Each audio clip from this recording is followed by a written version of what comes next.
देख सकते हैं इस वक्त ज्योति सिंह सोशल मीडिया पे बहुत तेजी से वायरल हो रही है, क्योंकि आप लोगों को पता है ज्योति सिंह को बहुत ज्यादा ही कड़ा जवाब दिए हैं पवन सिंह, क्योंकि ज्योति सिंह पवन सिंह का तस्वीर लेकर कुंभ में नहाई। इसी कारण इतने गंदे तरीके से पवन सिंह ने यहाँ पे शब्द लिखा था, इंस्टा पे पोस्ट किए थे, लेकिन क्या ही बोल सकते हैं, जब ये इंस्टा पे पोस्ट हुआ था खलबली भोजपुरी में स्ट्रीम में बज गया है, क्योंकि आप लोगों को पता है ज्योति सिंह को कहीं ना कहीं पवन सिंह फिर से एक तरह से दिनों से ज्योति सिंह का और पवन सिंह का विवाद चलते ही रहा था, लेकिन सुर्खियों में यह भी आ किया, क्योंकि आप लोगों को पता है ज्योति सिंह जिस तरह से कुंभ में पवन सिंह का तस्वीर लेकर स्नान कर रही है, उसी वक्त की तरह पवन सिंह किस तरह से ट्विटर के चाहे इंस्टा पे पोस्ट करके किस तरह से ज्योति सिंह को कड़ा जवाब देते आ रही है। लेकिन क्या ही बोल सकते हैं, पवन सिंह का ज्योति सिंह में हर साल क्या चल रहा है कुछ समझ में आ नहीं रहा है, क्योंकि इन लोगों का निजी मामला में ज्यादातर मैं जान नहीं सकता, क्योंकि बहुत ज्यादा ही बोल सकते हैं। लेकिन इतना ही नहीं दोस्तों, जब ज्योति सिंह स्नान कर रही तब कुछ लोग कलियुग की सीता कर रही थी ज्योति सिंह को, बहुत तरह तरह से सवाल उठाए जा रहे थे। तो मैं देख सकते हैं किस तरह से ज्योति सिंह पवन सिंह का तस्वीर लेकर कितने अच्छे से स्नान कर रही है। 2025 कुंभ महाकुंभ के दर्शन कर रहे हैं पवन सिंह। कहीं ना कहीं ज्योति पवन सिंह के लिए अभी भी कहीं जगह बना रखे हुए हैं, लेकिन पवन सिंह नहीं समझ पा रहे हैं क्या ही हो सकता है। लेकिन चलिए दूसरे अपडेट की तरफ। दोस्तों पवन सिंह की दूसरी पत्नी चांदनी सिंह यानी पवन शादी नहीं होता, किस तरह से अफवाह फैला था चांदनी सिंह के पवन सिंह शादी करने वाले, लेकिन इसी बात पे चांदनी सिंह देख सकते हैं किस तरह से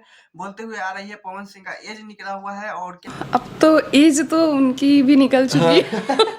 क्या बात है। सॉरी कोई नया ही हो रहा है। कि हूँ सूर्यवंशम में पवन सिंह ने इनको काम दिया था, जोड़ी बेस्ट जोड़ी भी मानते हैं पवन सिंह और चांदनी सिंह को लेकर। इसी तरह सोशल मीडिया पे बहुत ज्यादा अफवाह फैल गया था, जब पवन सिंह का बर्थडे पे गोर लागे थे, ये वो हुआ था, हंगामा भी हो गया था। लेकिन पवन सिंह इसमें कोई भी कुछ भी नहीं है चांदनी सिंह में। लेकिन पवन सिंह के बारे में जो बोली थी एज निकला जा रहा था, पवन सिंह करके ये शायद सुन ले तो ये भी चांदनी सिंह ट्रोल होने लगेगी। लेकिन इसके बाद भी क्या ही बोल सकते हैं, देख सकते हैं जो बोलते हैं उनका ट्रोल नहीं होता, जो फालतू का बोल देते हैं उन्हें ट्रोल किया जाता है भोजपुरी में, लेकिन ऐसा ही होता है। लेकिन खैर मैं चैनल को सब्सक्राइब, वीडियो को लाइक कीजिए ऐसे अपडेट वीडियो पाने के लिए। और हाँ, ज्योति सिंह का पवन सिंह पे आप लोगों का क्या राय है प्लीज कमेंट में जो बताए।